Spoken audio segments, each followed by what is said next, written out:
సంతానం కోరుకున్నావుగా, పొందావు. ఎప్పుడైతే వారి అకృత్యాలు శృతి మించిపోతాయో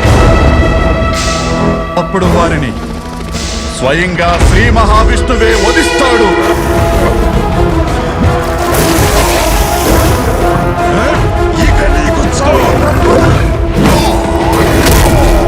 నేను ఆ విష్ణువును వధించి అతని రక్తం తాగి నీ దగ్గరకు వస్తాను. ఈ రోజు నుండి నేను మీ అందరికీ ఏకైక భగవంతుణ్ణి.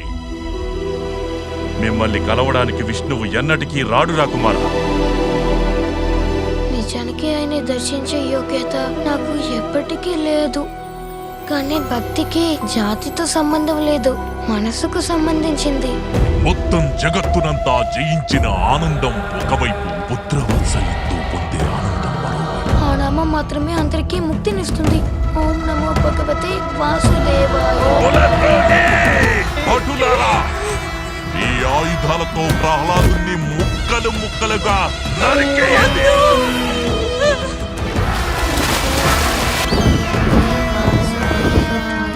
ప్రహ్లాద, నీ విష్ణువు అంతటా వ్యాపించి ఉంటాడు కదూ? అలా అయితే అతని స్తంభంలో కూడా ఉండాలిగా. అందులోనూ ఉన్నారు.